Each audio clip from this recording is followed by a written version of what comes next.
Hello, hello, hello. Welcome to a live show of Season 3, Episode 7. I apologize. We had a lot of technical difficulties tonight. So we were supposed to be on at 9:30. Now we're on at 10:30 East Coast time. And Rob's on Pacific time. So, that's what we do here. But anyway, welcome to Season 3, Episode 7 of Rewind with Ro. I'm your host, Ro Carter. And my co-host? Rob Smith.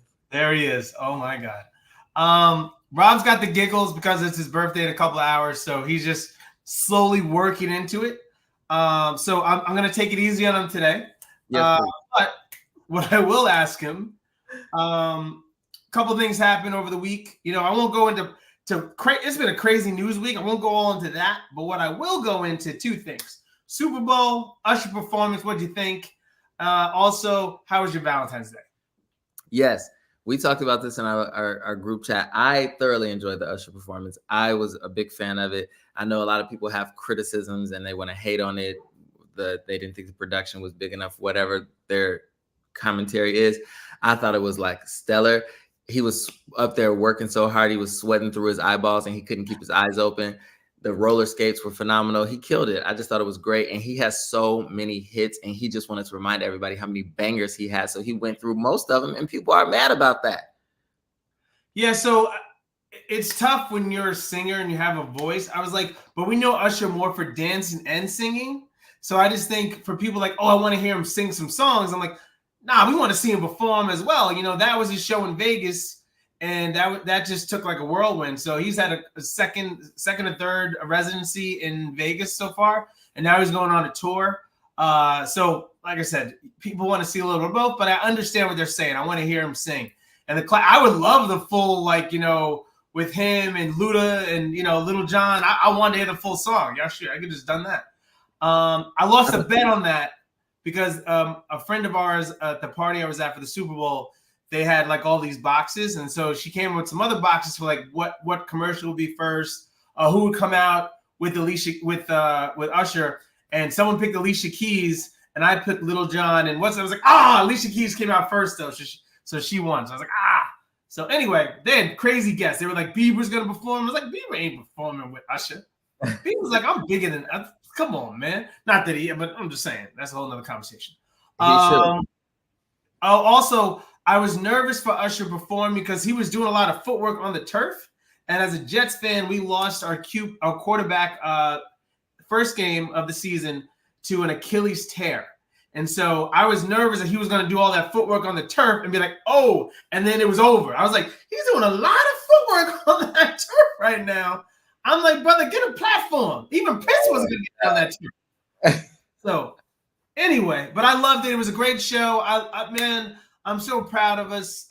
Just for our people, it was a beautiful showing. People coming together. It was everything under the sun. And I don't care what people say. I didn't even hear Alicia Keys hit the low note. Oh, I did. I heard that voice crack. Now I heard it now. I'm like, ooh, I missed that. But I was so happy for the show. I'm like, watch me. I'm like, ooh, watch me. She's allowed to have one moment where her voice cracks. And then she killed the rest. And the dress was beautiful. The piano, watching other kids get. Oh my God, is that a piano? Like, it was so exciting to see. So it was a great performance. I thought it was well done. Shout out to Jay-Z again. I think you got to go white next year because I think we had too much. I'm just saying you got to keep the numbers happy before they get a little crazy. So it might be K-pop. You never know. K-pop or Alicia or Taylor Swift next year. Has Taylor Swift done it before? Never. Oh, so it'll probably be Taylor Swift. Or Bieber. No, it's gonna be Taylor Swift. Okay. You just call that. But I don't think are you a billionaire? Do you still perform? Yeah, she's about to go on tour again. I think they'll pay her. I think she's gonna be the first. I think she's actually gonna be the first artist to get paid. No, I heard all this misinformation is incorrect. I heard they do have a budget that they give every artist. That's I know they get a budget, but they don't get any of that money. Let's say they get 100 million, and they got to do what they want with that 100 million. So I was like, all right. I thought it was 15 million, but whatever. 50, 100 is a lot.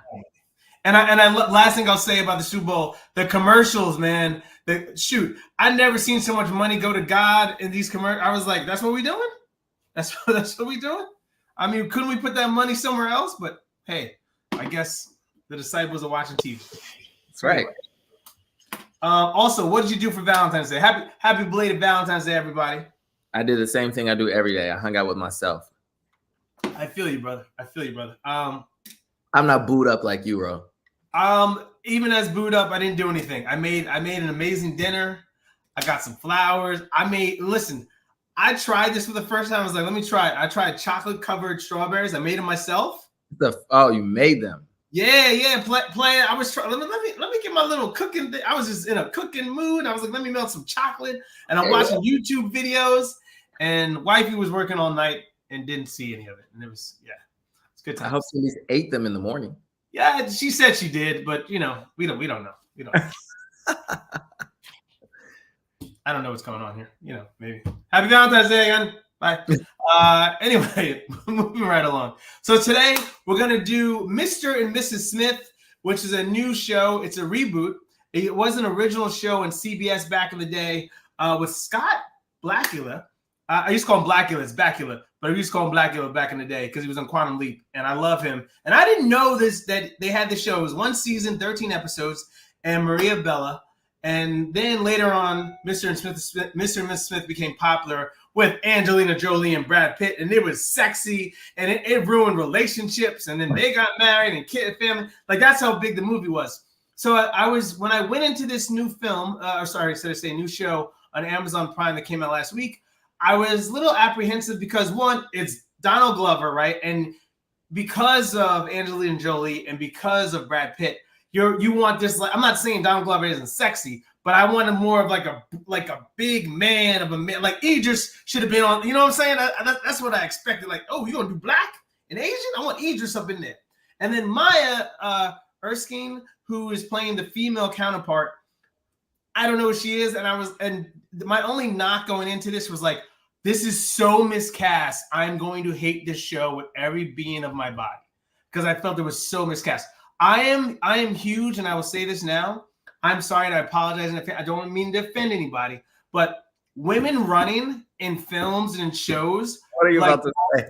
My biggest pet peeve. Like, get people that you can tell, because I used to work in the fitness industry, so you can tell somebody who's ran before versus someone who's never ran in their lives. And it's like, I remember Taken, the movie's Taken, they made 3 of them. And his daughter, Liam Neeson's character had a daughter, right? And she was running the film, and she was like this, like Phoebe and Friends. And I was like, you've never ran before. You obviously have never ran before, Shout out to Tom Cruise, who always knows how to run like a human being. Anyway, that's my 2 cents. What did you think going into this when I said, hey, I'm going to put this on the topic for next week? Did you have your own opinions and just things going into it, or were you like open-minded? Interestingly enough, I was approached it from the same perspective as you. I was like, I wonder how this is going to be, because they cast 2 people in it as leads who weren't what we were expecting to see. This like overdone Hollywood, unattainable attractiveness, but they kind of did, because we saw the first couple at the beginning. Oh man! Wait, don't spoil that. I'm not spoiling. I'm just saying we did see a version of Mr. and Mrs. Smith in the beginning. That should have been I was like, damn, this is exactly. They started off right, and you're like, oh, okay, I'm in. And then, I think the transition into Donald Glover and Maya was perfect, because then you don't have this expectation of like unattainable beauty. You see these 2 who by all accounts are just regular people who are being put into this world, and then you find out that they can't stare at all. I'm just comparing. No. They're both good looking people, but they're just not like that you saw with Brad Pitt and Angelina Jolie in the film, and then the 2 characters who were the introduction to the movie as well. Like they were that like Hollywood glamorous beauty, and then you move to this like everyday average Joe, not in an insult way. They were just, they're everyday people. Everyday people. That's development. Good song. Yeah. Way to switch, in there. So basically, this show takes a different spin based on the movie. The movie, they had Brad Pitt's character and Angelina Jolie's character. They worked for different agencies. Then later found out they did work for different agencies, and they wind up fighting against each other, but then another agency wants to take them out and they work together. So with this, basically these two strangers land jobs with a spy agency called Hi that offers them a life of espionage, wealth, and new identities. The one catch is they now have a new identity where they have an arranged marriage and they get 3 strikes. And we don't know if they're out or what happens with that. So that's an ongoing theme within this. There's a great, the one thing I love, and I remember we talked about this in earlier shows that we did, where sometimes they'll give you one episode every week. Like, so the one we did with Idris Elba, that was great on Apple, like, but they gave you one episode a week. You're like, ugh. And so now this gives you 8 episodes off the bat. So I was like, ooh, I don't know what I was continue to watch, because there were a lot of cliffhangers. Yeah. And I love the energy and flow of each episode, but I kind of like that I got to watch 8 episodes straight off the bat. So just going into this, let you know, everybody, it's on Amazon Prime. It's 8 episodes off the bat, first season. Don't know if there's going to be a second season or not. It's a cliffhanger, one of those. But there's a lot of action. So if you want that, there's comedy as well. And then I also love later down the line, a couple episodes, they see a therapist. And I think there's something for everybody here. If you're in a relationship, a young relationship, if you're different races kind of matching up and kind of figuring out all those uncomfortable conversations that you have, or even as a young person dating, they kind of cover that and they had those uncomfortable conversations. So I kind of like that. I was like, oh, that reminds me of my relationship. That reminds me of a relationship I had in the past. Oh, I see how talking about this could have helped this and how I should say this versus that. So I kind of like how they brought that all together. What do you think about that? Yeah, that was what I was also going to point out. That was interesting to me. It felt like just a romantic comedy that was masked in an action like spy TV show. So yeah. It was interesting because it really was more about the budding relationship with these 2 people who are in arranged marriage, but actually begin to fall in love with each other, and like what the dynamics of that, like how does that look if I fall in love with somebody who I work with and the job happens to be to kill people or to like steal things and return them or whatever they're tasked with doing. So it was a fun spin on like a romance, like a romantic comedy. Yeah, so start off the first episode is called First Date. And so they meet each other in this crazy brownstone in New York City, which is like, let me tell you something. I'm from New York. That brownstone, and that's a running joke. Like they're trying to find out, how did this happen? How did you get this? When you see the layout of this place, it's crazy. For any New York brownstone, I've seen a couple in my lifetime. I'm like, damn. And so they pimp this place out. It's kind of like if you ever watched Real World and they do something crazy with this house, but it's more of like an adult version, like, oh, this is nice. Got a wine room, a drink, it was great. From the artwork.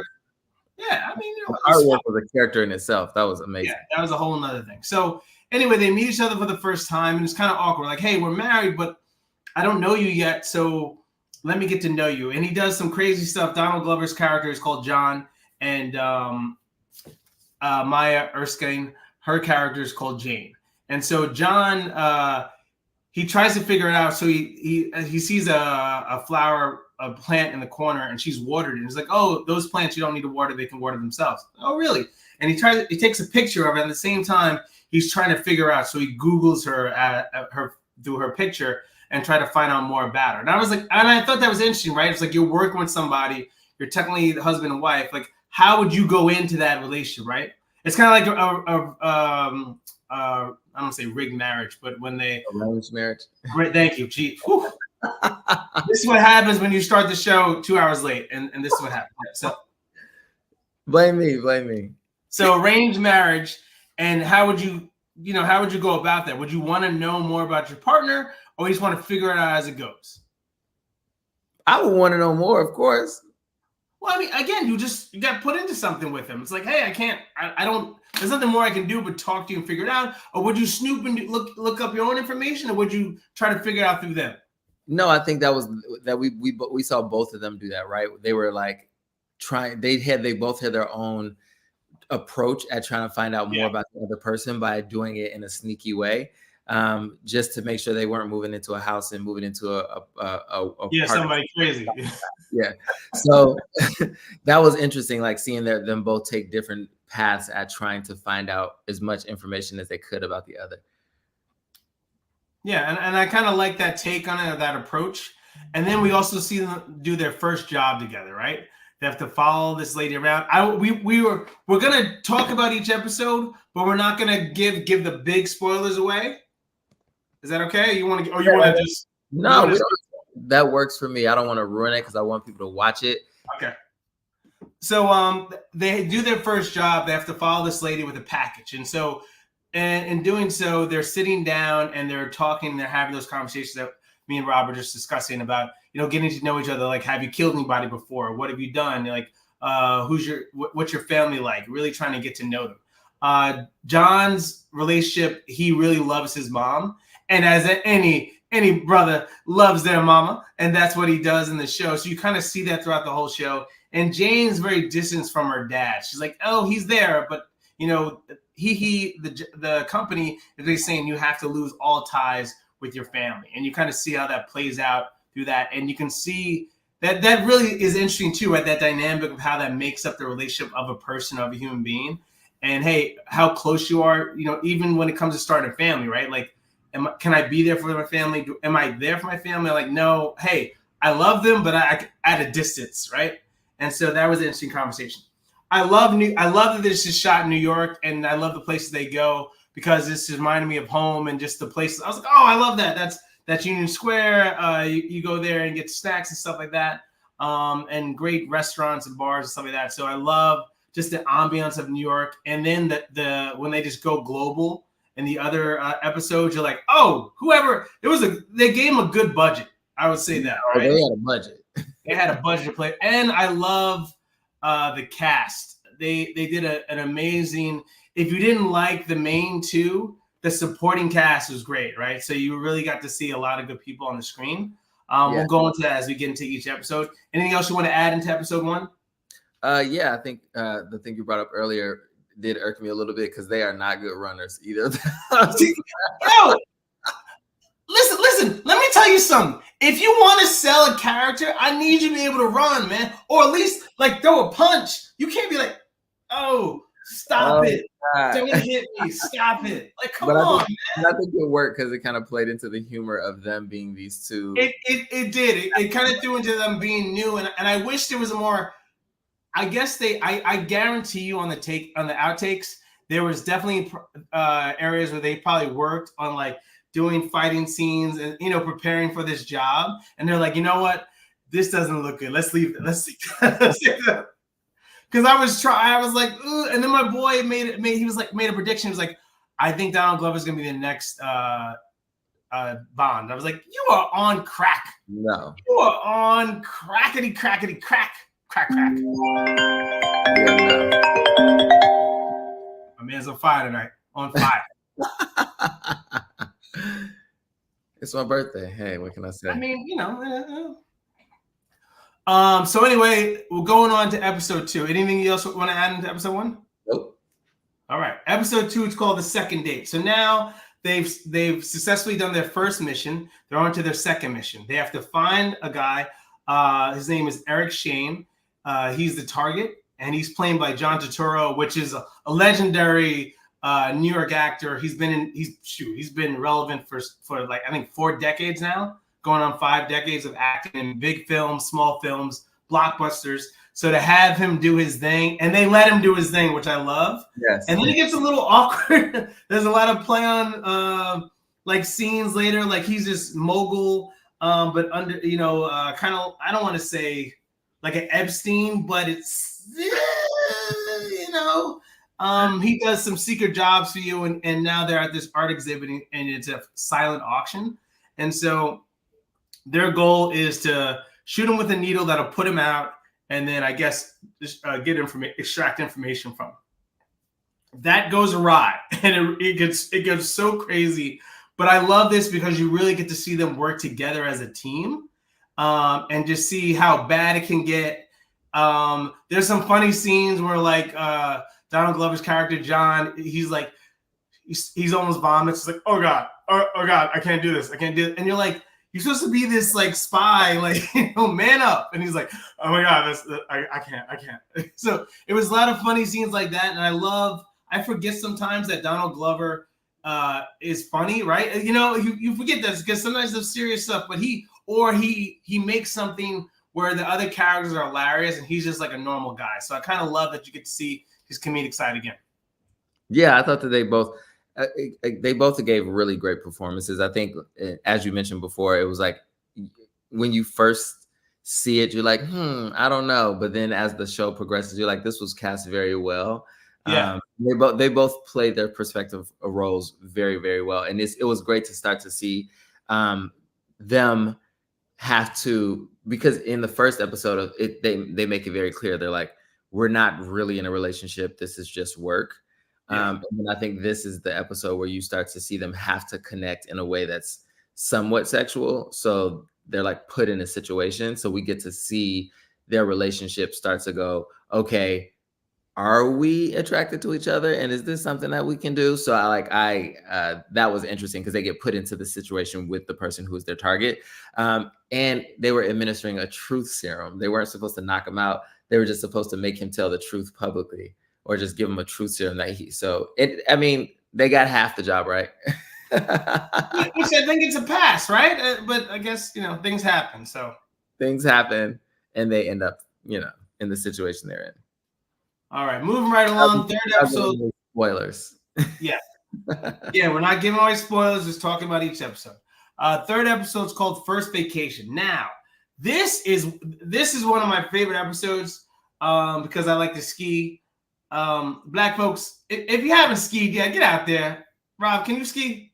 No, I cannot. I want to. I just haven't had time. Okay, so this is what I love, and this is what I love about John's character. He's like, he looks good head to toe and all the new gear and everything, and they're going up on the lift, and he's like, she's like, yeah, so you look, oh my God, look at you got all the gear. So he's like, you've skied before, right? He's like, no, I've never skied before in my life. I'm like, wait, what?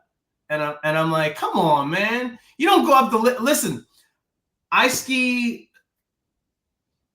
It's been a while. It's very spaced out when I ski. So when I do it though, I always do the kiddie lift first. Yeah, you got to get your bearings because you don't want to go down a big hill. I can't judge. I've never done it, so I'm not gonna. You were judging a little bit. Then I saw you judge. You were definitely judging. I started to, and then I had to catch myself, bro. Oh my God, my girl. We went to Utah last year. They didn't get snow, but it was still bad. When I tell you, I fell down one of the mountains and my skis didn't. So the way your skis are supposed to work is when you hit the ground, they should pop off. My skis did not pop. They put the binding. So some people, if I'm talking a different language, you have a ski boot, you have your skis, and they pop the boot into the ski. And the way it works is the binding is supposed to release when if you hit or if it twists in a weird way. And so that's prevent you breaking your legs.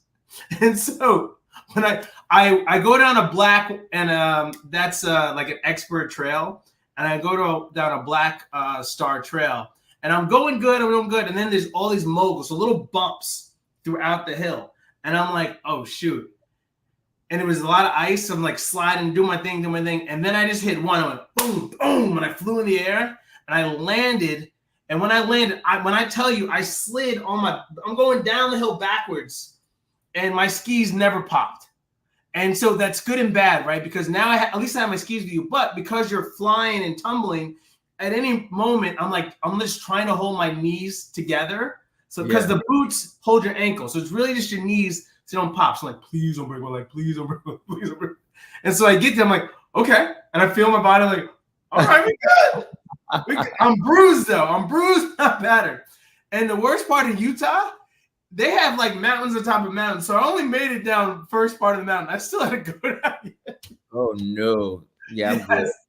So I'll stay on the Kitty Mountain. Yeah, I would say go to Vermont, or even Bear Mountain in LA. It's not in Cali. That's not as big.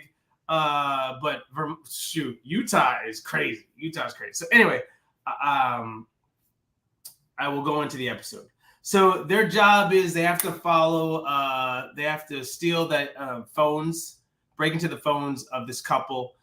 She's a multi-billionaire, right, for this firm.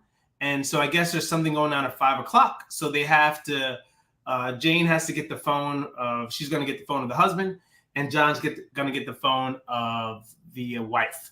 And so we see this kind of play out, and then it leads into something bigger. And then you kind of see the turmoil of the team and how you have to work together. John decides going on off his own, and that almost leads to his demise. And that was a very interesting episode because you really get to see them come together even closer, but also like, is this leading to something else down the line where they're not going to listen to each other and just kind of go rogue? And what can happen when you go rogue? Does that make sense? Yeah, because I think that, this was the first episode where we see them full on as a couple. So now they are officially like in a relationship, and it's not like just pretend anymore. And then with that, I think it was interesting because then the conversation became, okay, so if I'm a spy and I am in a relationship with the person who is my partner, do I let like our personal relationship issues interfere with work? And we started to see that happen because it was like levels of jealousy, or like they have fights and they don't resolve the issue, and then they go to work, and then they have to carry those personal issues for their relationship into the job. And it was like little petty things like like you share your location with your partner, and then just to share your location, you're a spy, and then at a certain point you gotta find each other. So it was like little funny things like that. So I think it was very well. Even when she's like, "I'm so sorry, you didn't reply, and I text you 100 times." So don't read these texts and take it out. And he was like making jokes about the text all night. He's like, "Oh, so you look at this one, look at this," you know. And she didn't stop because it's you know, it happens sometimes. They haven't heard from somebody in a while. Like, what is going on? Like, what, you know, this is important. And so that was funny. I love this about the show. That's one thing I will say is they did that right. Is it feels like a real relationship, right?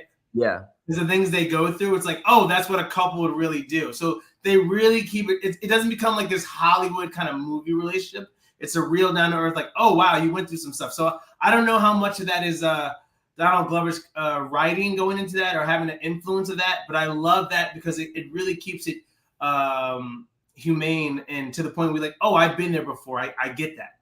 That's the thing I liked most about this series. Again, that it didn't feel like a spy TV show. It felt like a romantic comedy, and it just happened to be set in a spy series. So I thought that was really fun, and it was like a great approach to it because that's what really brought most of the humor in my perspective, from my opinion, because we are watching this couple who are at times really great at their relationship, and then at other times are really, really fucking bad at it. So they have to navigate the high stakes circumstances of this career path they've chosen, while also navigating like figuring out their relationship.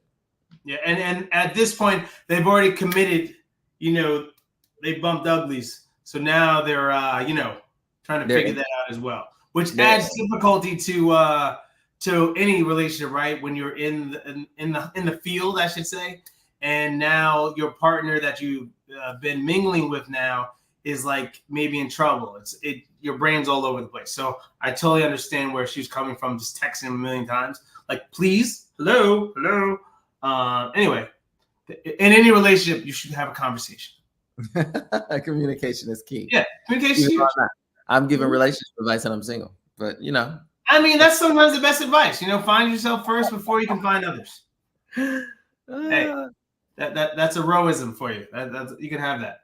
All right, moving right along to episode 4, Double Date. So John and Jane find out that there's another John and Jane. So there have been more. I guess everybody in the company is named John and Jane, and so they meet another couple accidentally in Union Square. When John is getting a shake, another John has an order, but it's not his order, and he finds out that he's a John. I'm going to get into that later about him opening to random people. That's so weird to me. But anyway, we're going to go into that. And then which leads them to going on a double date. And so they have that John and Jane character over to the house. Parker Posey, which I haven't, like, shout out to her, man. Listen, she's been around forever and still killing it. Like I said, there's some great actors in this Yes. series, and that really hold their own. And also the other brother, sorry, let me get his name. Wagner Moura. He played The other John. What? He played other No, John. no, but he also played. Movies that he's been in. No, forget the movie. He played Pablo Escobar. So okay. yeah. So if you don't know what I'm talking about, he's the one who played Pablo Escobar. So he was really great in this. It's funny to see that interaction. He had some annoying tics that were like, and they talk about that later. But they kind of set him up to do a job for them.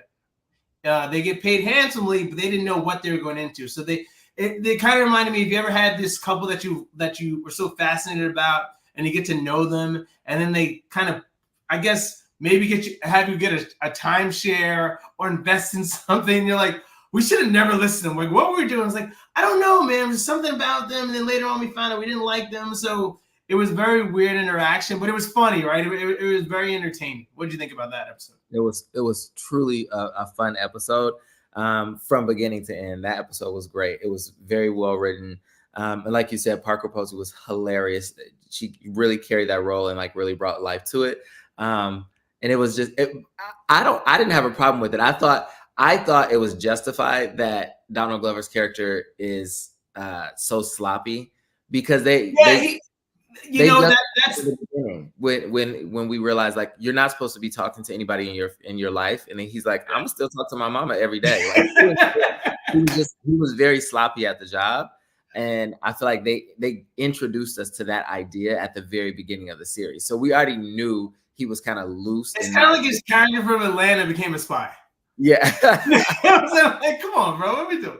Exactly. What are we doing here? So, yeah, that's a valid point. There's some things, and I don't want to make it stereotypical, like, because he does have some tendencies, like, that he just gets in. He was like, what's your bank account look like? Well, I got $365. Yeah. Maybe, if that.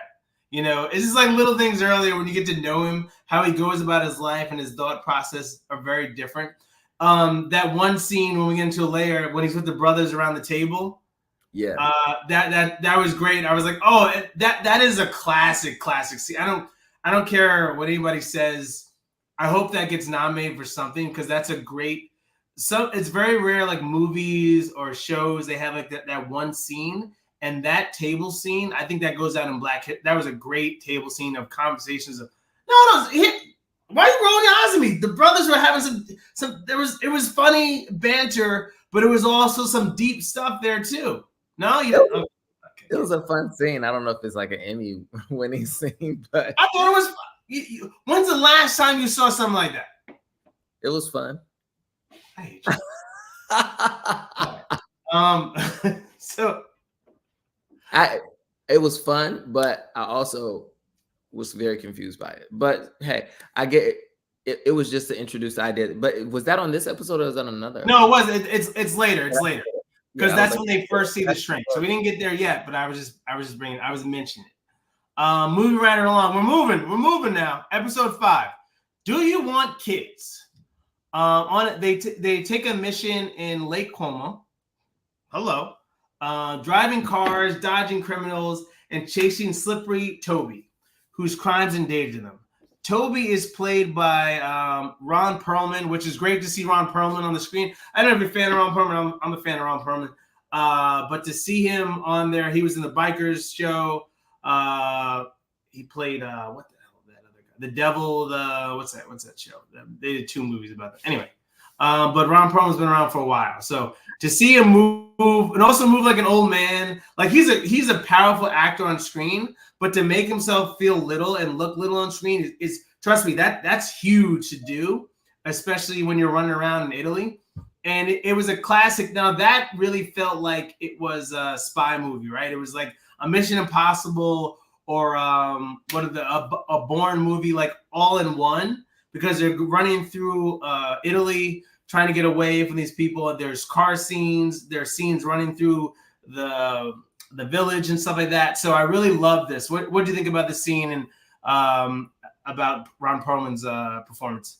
It was hilarious. This is like where I really enjoyed that they selected to use Donald Glover and Maya as the spies, because we got to see them as these like action heroes, but as average people being action heroes, and them also trying to save a person who's elderly. And he's like, I can't run, I can't jump. I don't know what you want me to do. They're like, can you please duck down in the back of the car before you get shot? And he's just like, whatever, I don't care. It was just very, it was again, they did a great job at infusing humor into all of these episodes to a point where you were like, am I watching a comedy or a action film? But it was just really, really good. It was really good. And again, I don't think I would have cashed Ron Perlman for that, but it worked. It really worked. It really did work. And so that, I mean, again, shout out to the casting. Whoever did this, they did a great job, and the performances were amazing. So like I said, it's really on point in terms of action. And then you get to see them be silly at the same time, right? So it's like, imagine a Bourne or a Mission Impossible with just more comedy in it. It's real. It works, even though you might think like I don't want to see that. It works. It works. Yeah, and also I thought there was another layer to the relationship. We start to see that they're starting to do things to irritate each other, and their relationship is starting to take steps going. They're at this point far into the relationship. They're like intertwined financially. They're a couple, and we're starting to see them like get on each other's nerves because they are fully into this relationship at this point, which I thought was great. I don't like, again, I'm not trying to give things away, but like there was a gesture made that was really big, and the other person was like, I don't think you should have made that gesture without consulting me on it. And then I think we should talk about that. He bought that. You can say he bought the house. Yeah, he bought a house. He bought a house out in Lake, and she's like, what are you doing? And I was like, I wanted to bring that up. I was like, should your part, regardless if you have the money and the finances, you should talk about a big purchase, right? Oh, yeah. I remember I worked in the fitness industry, and I remember there were women that would come in and they were like, listen, I will join for you today if whatever, and training, I'll do personal training, whatever. I have a budget of $500. My husband does not care. If it's under $500, I've had women come in and say, if it's under $1,000, I can do whatever you want. So you got $1,000 to play with or $500 to play with. But anything over than that, we have to have a discussion. And I was like, oh, that's legitimate. I appreciate that, right? There has to be a certain price point. Unless it's your money and it's not our money, then yes, you do it. Yeah, absolutely. But yeah, I thought, and then I still would like to know what I'm walking into. I just like to, hey, just give me a heads up. By the way, honey, I bought this yesterday. I bought a house. All right. But yeah, and her response to that, I think, was like an over response, but it was necessary in the moment, I guess, or it was like, could we have figured out another solution to this problem? Yeah. But it was just kind of like, he was like, that's what you chose to do. Okay, cool. So it was interesting seeing their relationship start to get into murky waters, because you're starting to see them like irritate each other. Well, because they drove down, right? And so they're driving through Cuomo after they pick him up, and they're like, oh my God, he's like, I want a house here. And it's like, you say that, she was like, you say that every place we go visit. And and you see them happy about it. And then later on, it's like, you bought a house. So again, shout out to the acting, and they really vibe on each other. I mean, again, I went in there hating the cast calling this, and I apologize, and I'll say it again and again and again. They did a great job, and it's a fun show. So shout out to whoever did the casting. I thought this was the biggest mismatch ever in history. And no, seriously. I went in there just on face value. I was like, there's no way this is gonna work. And then when I watched the run, I was like, there's no way it's gonna work. And then later, no, but they really play with each other well, and that's hard to say that about a lot of people on the screen, right? It's just like, oh, sometimes you have classic actors on the screen and it didn't work out. Like, why does this movie suck? Like, look at the names. It's like there was no chemistry, and that you really feel the chemistry between the two. And so I think that's what really sells this character and this show and this series, because you really feel like they vibe on each other. So anyway, it says the series is cast by Carmen Cuba. That is the casting director for the series. Shout out to Carmen. You killing it, girl. Or is it man? No, it's a woman. You're correct. Hey, you never know, man. It's 2024. Don't cancel me. Anyway, shout out to Carmen. Moving right along. Couples Therapy, episode number 6, Naked and Afraid. Oh, John, oh, Jane. Our pair have been bad at sharing and caring, as you were saying. Now you're seeing that that relationship kind of sour, and they're looking for help. So they actually need a couple. So at first I thought, and this is what they stole from the movie, is how they were seeing therapists in between. And so I kind of love how they kind of mix. So every now and then you see a mix from the movie in the actual series, which I kind of like. And I was like, oh, okay, there we go. Now we're going back to the story. Shout out to what's her name? Sarah Paulson. Yeah, she's been in everything. She's an amazing actress. She's like the everybody knows who Sarah Paulson is. You don't have to explain. Sorry, but I'm saying she's the. Some people don't. She's the Meryl Streep. Black folks know her. They should. I'm just saying, black film. I don't know. But anyway, she is like the TV show Meryl Streep. Yeah, I guess you could say that. Is that right? I think that was a good analogy. I think that's pretty good. All right. Anyway, she plays the therapist, which is hilarious. I love the banter back and forth. She always brings something up like, oh yeah, I found this in Rwanda during the, like, in her house, is like, has all this amazing stuff. And she reminds me. So important. What? Said every single thing in her house is so important. Yeah. It's so significant of how it brings the house together. And John and Jane are kind of like, is it me or is it her? And Jane feels kind of jealous because she feels that the therapist is in favor of John. And there's that connection and now the scene comes in later where they're talking about on the job. And so I love it's kind of weird. Like, how would you explain what you do, right? So they're saying they're in computers. And so what we do is we had to troubleshoot something. So meaning they had to take somebody out, and John didn't step up. I always have to cover him. And so what they're really saying is, like, I'm winding up killing somebody and John is being lazy or he's not showing up or he finds this funny, whatever it is. And so you see their banter going back and forth. And her character, there's even a Maya thing they talk about. Oh, yeah, what happened to Maya? And I was crying laughing because nothing more pisses you off when you're having a deep conversation and someone's like, oh, yeah, I understand. And you're like, Mom, aren't you listening to what I'm saying? You definitely were not expecting this, like, buttoned up white lady therapist to be like, oh, I've always wondered what happened to Maya. Like, what? Excuse me? Like, that was a great song. I love that song. And it goes like this, and I was like, oh my God. And like her house is basically from Africa, right? Or every third world country. She's like, I've been everywhere. I've gotten this. So it was, that banter was great too. Like I said, the casting was amazing. They really knocked out the park. And so you also get to see John, as you said earlier, he's always messing up. And I think at this point they're at 2 strikes now. And so He is the company that the spy company. Hi, I don't know. Hi, the company that has hired them is now questioning Jane. Are you happy with John? Would you like a new John? Would you like a new replacement? Because we see you do great work, but John is kind of slipping. And so that is coming in the next couple of episodes. Like, what is she going to do? And is she loyal to John? And we find out she actually is. She lets him know. And I question that, right? It's like you're working with a partner and you're seeing them not holding up their side of it. Would you let the big bosses know, like, hey, I'm carrying everything, what's going on, if they approached you, or are you still going to support the team?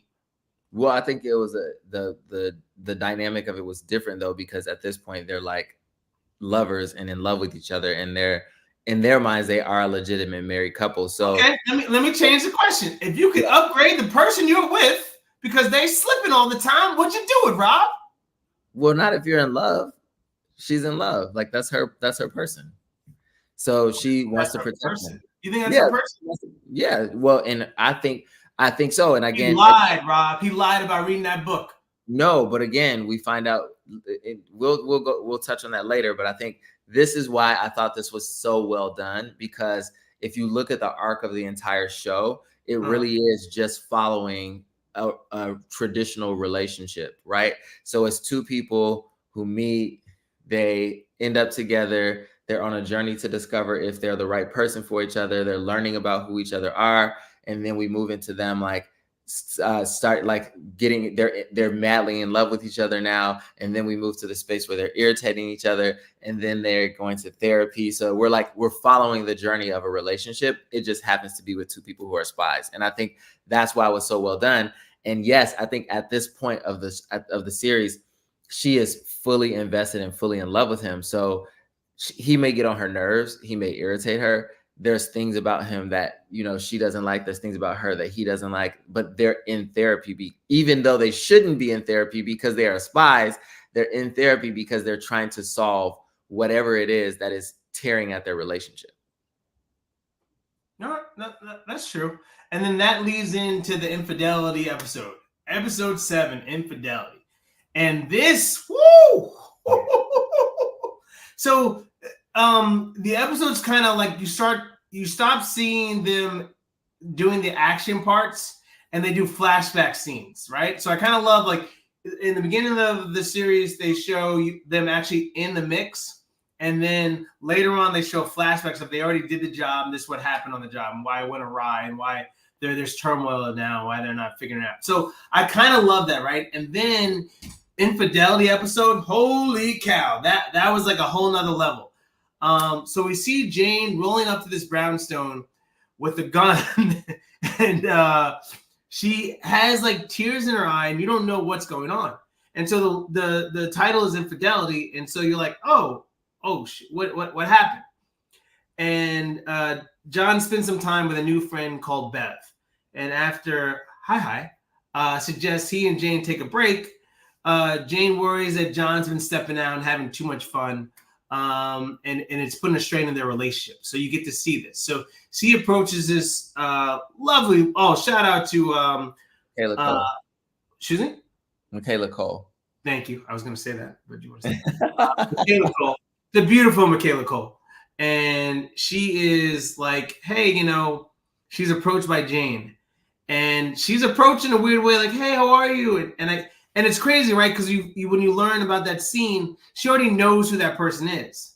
Jane doesn't know that Michaela's character knows who she is, right?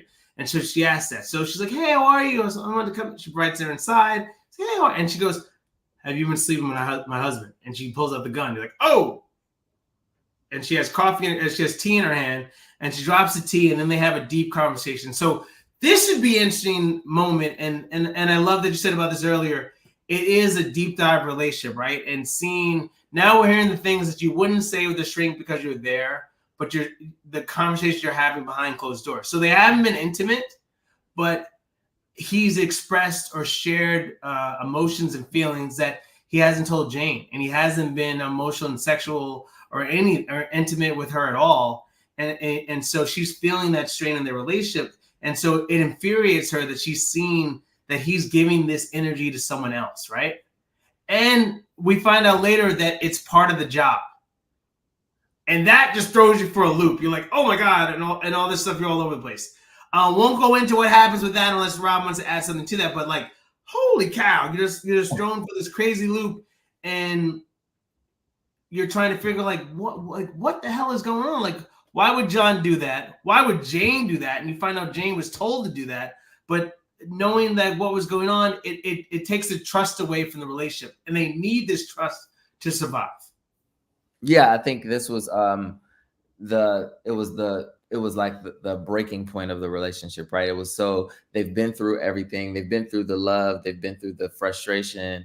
They've been through the distrust. They went to therapy, and now it's like the end of the road. So I think, again, they crafted this very well, and also wove in the spy elements so seamlessly that you're like, this is really interesting the way that they approached it. And I also thought it was, back to what you were saying earlier, it was so fun because now at this point you're literally going into each episode going, I wonder who's going to make a cameo on this episode, because you're like super excited to see who is going to be the person who comes into the show, because you keep seeing all these familiar faces of actors that they bring in to play these supporting characters in each episode. So it's really, really well done and exciting and fun. And I thought the energy of this too was great, because now we're at the point where you see them like questioning, like, is this something that we want to keep trying to fight to make work? Because obviously you don't trust me and I don't trust you.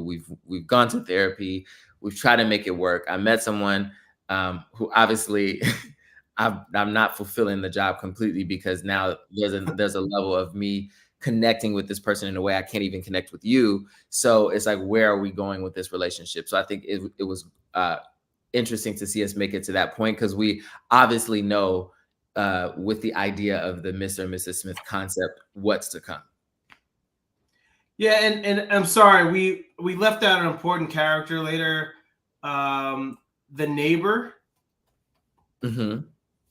And I forgot the brother's name. Not a brother, but the guy's name. He's been in everything lately, but he plays an integral part later on into the series. And so you don't know. What I love about this series too, you don't know who's a spy and who's not a spy, right? And so anybody that interact with you, like, oh, what's going on here? What's going on there? Is there something? Is there somebody you can trust, or somebody has their own agenda later down the line? And so that was interesting throughout the film. That always kept you on your toes. Like every character they met, just like you didn't know what was going on, right? At that point, you're just like, okay, maybe they are, maybe they aren't. And when you find out what they are, you're like, oh, like that makes sense. So they bring that together. So that just something to kind of, that silver lining at the end of the show is kind of interesting. Are we going into episode 8? Anything else you want to add to 7? Nope, that's it. Okay. Episode 8, called The Breakup, or A Breakup, I should say. At this point, John and Jane have taken a timeout. They want to be able to say sorry for what happened in their adventures. They've already had 2 strikes, and now it's getting to the point, I think they're on that 3rd strike now. And Hi has questioned Jane again. Hey, do you want a new partner? Like actually putting it like, hey, we want to get rid of him right now. How can we do this? And she's like, no, she's in like a little decision. Like, I don't know what I want to do. And this kind of funk. And then something happens at her house, and which kicks in another switch and makes them start fighting each other. So basically the Mr. and Mrs. Smith movie part, where that turmoil of them fighting each other, wanting to kill each other, we see that played out in episode 8, which is great, but you don't know what's going on, right? Is there still the love triangle? Who's playing against who? What's really going on? And then also the other John and Jane show up later as well. So this gives you a whole mix. I'm throwing a lot of stuff out there because I don't want to give it away, but I'm just let you know there's turmoil. Jane and John are fighting each other just like they did in Mr. and Mrs. Smith, the movie. And now the original John and Jane has come in to kind of, they're the cleaners. And we find out there's levels to John and Jane. There's high levels, there's low risk. And there are high levels. And we find out the higher levels are there to take I don't rid of. To spoil that. Don't spoil that. But you find that out in the episode, you find that. But again, we don't know. I'm not telling you what they do. I'm saying that's their job. I'm saying that's their job. And whether they succeed or not, you have to watch the show to find out. So what did you think about that? There was a lot of stuff going on, right? I love they ran through New York. I was like, could you get away with that in New York? Like no, because I was like, you can't this run. This is where I was like, ooh, they cannot run.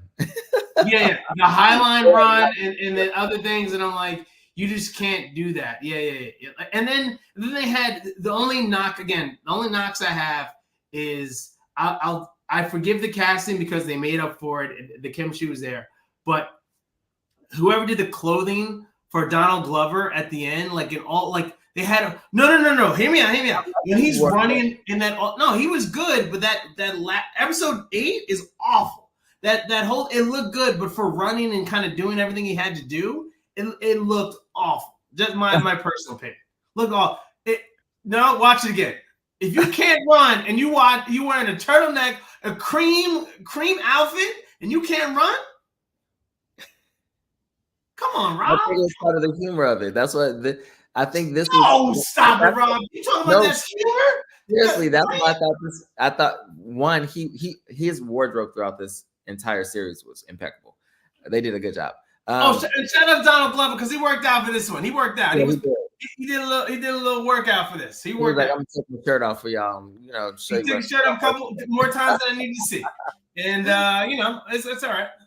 But yeah, this episode, I think one important thing that we didn't touch on the last episode was as at the point of no return for their relationship is because you start to see them having desires in their relationship that are they're like, okay, do we want the same things anymore? Like he wants to start a family, he wants to like go down, he wants to drop a tier. He wants to drop a tier in their career and go down to low risk so that they could potentially have kids. He's oblivious to what he's doing. He like you almost get frustrated with John at some point, like, brother, you're a spy. Like, like, what are you doing? But again, I think that's why I think that was the brilliance of this series, because it's like it is just a couple in a relationship that happen to be spies. So they have the same relationship drama as anybody else. If you work at a tech company or McDonald's, you have the same drama as a couple who are spies.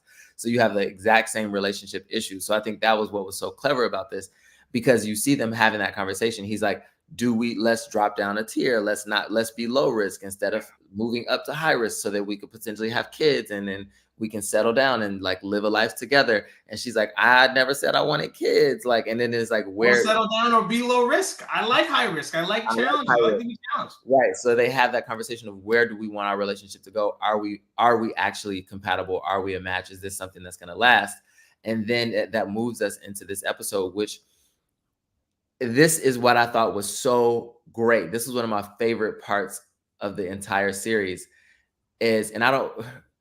they reintroduce the truth serum, and what we find out, and and really what it is, and it's really the thing that is the downfall of most relationships, and it's just a lack of communication, because when they actually have to drop in with each other and have a conversation and say what they want and what their desires are and the things that actually hurt them. Like, you go to therapy and you obviously didn't tell the truth throughout therapy, because therapy for you was just a fight to see who was going to be told that they were actually right. So it was like, and it's showing like the weaknesses in a relationship, where that weak pain point is when you are in a battle with the person you care about and all you really want is to win, and you're not actually hearing the other person, and you're not actually telling your truth to the other person, because there's no real communication. And then they have to drop in and have this real communication. And then it's like, oh, wait a minute, I do love you and you do love me. And maybe we can make this work. Maybe we can figure it out. Maybe we can compromise here. Maybe you can compromise there. And I thought that was a really fun way or like a really clever way to get to the ending of this series. Let me ask you a question, though. If you had to take a side, whose side are you taking? With the therapist, whose side are you taking? John or James? They were both lying to each other. That's the hard part. But I feel like Jane was the bigger liar in the circumstance. So I think I would lean towards John. Really? Yeah. I think John was just a recluse all the time. So for that point, when you tell that part of what's happening, you can only go so deep, because like it's a life or death situation, right? And so the therapist's life or death situation, she's like, the computer crashes or something. She doesn't understand. Like, no, we could die. And so because of that, I have to lean towards Jane, because John was doing just some crazy stuff. And Jane's like, yo, I'm about business. You're about like feeling. No, he was more like feeling out. I do it my way. I don't like when you take over. I can't. I'm the man. I want to be in control. Like whatever. You know, if the job is done, it's done. And that's the thing. And I thought that was a great way for them to approach this, right? Because it wasn't always about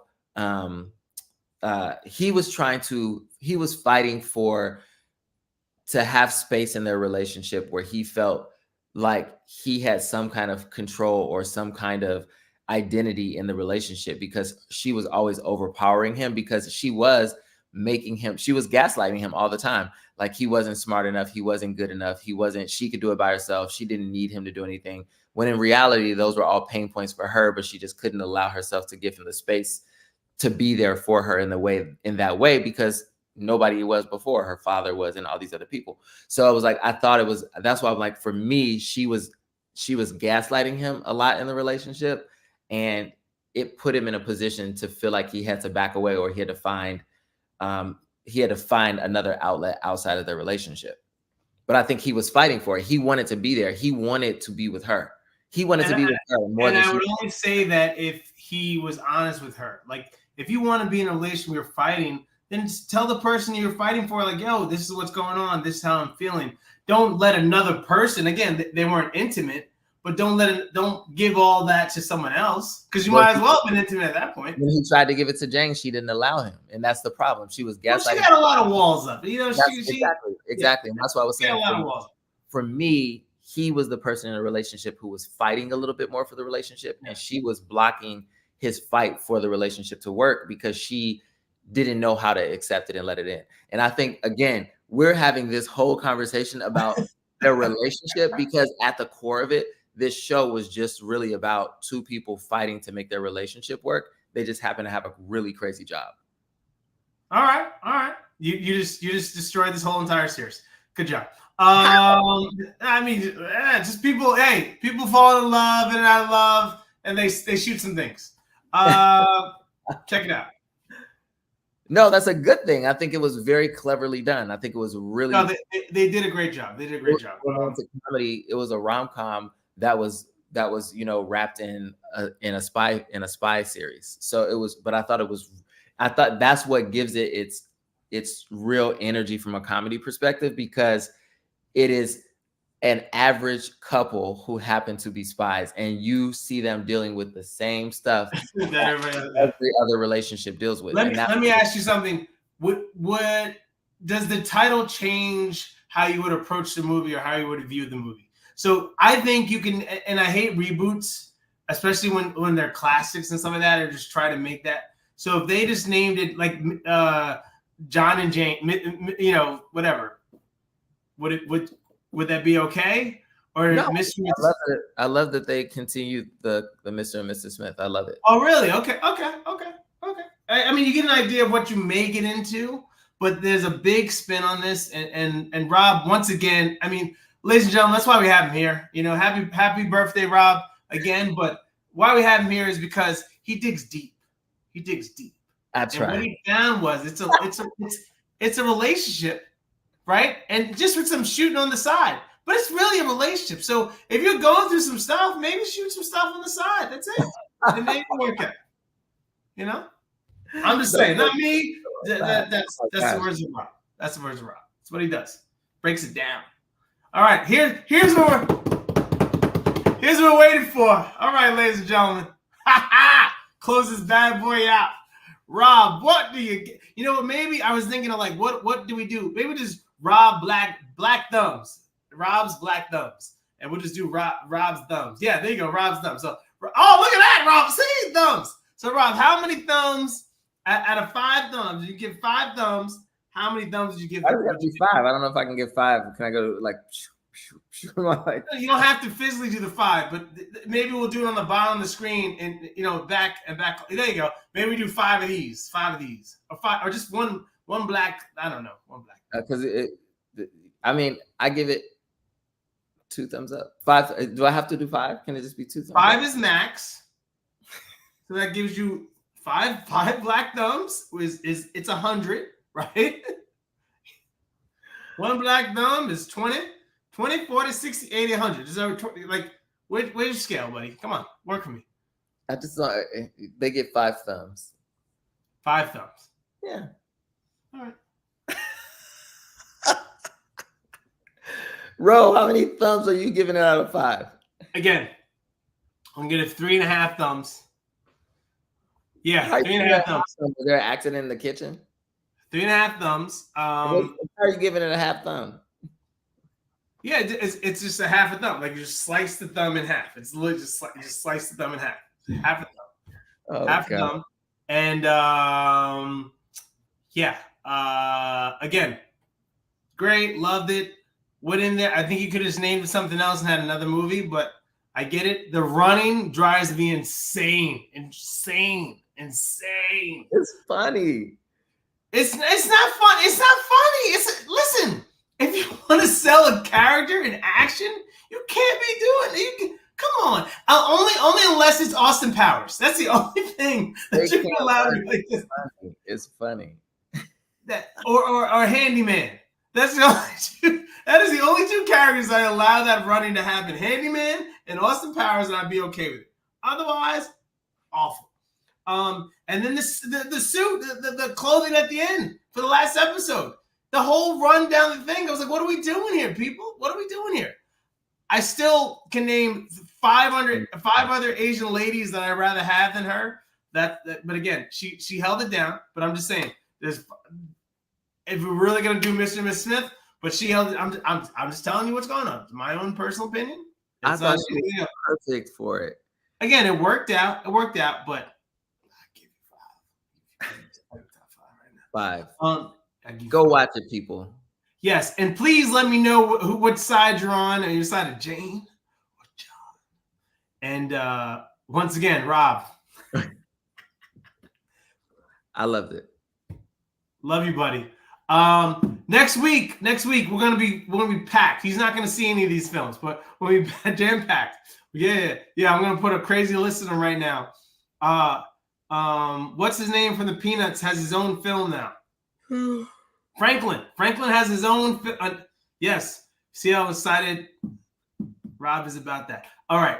Franklin from the Peanuts finally has his own movie.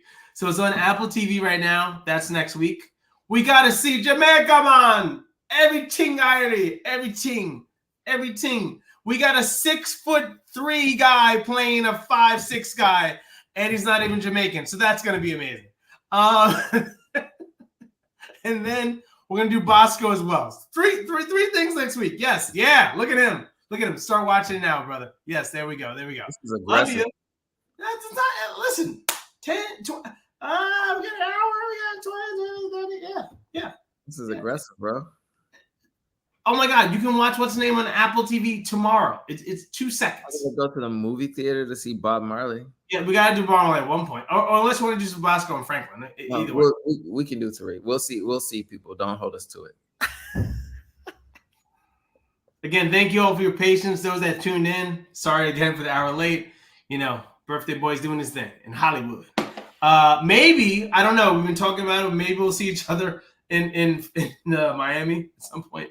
We're trying. We tried to do a photo shoot. That didn't happen. Bring your suit next time. Can you just, all right. Anyway. I got you. He's lying. All right. Be safe and have a happy birthday, buddy. Thank you. See you next week. Peace.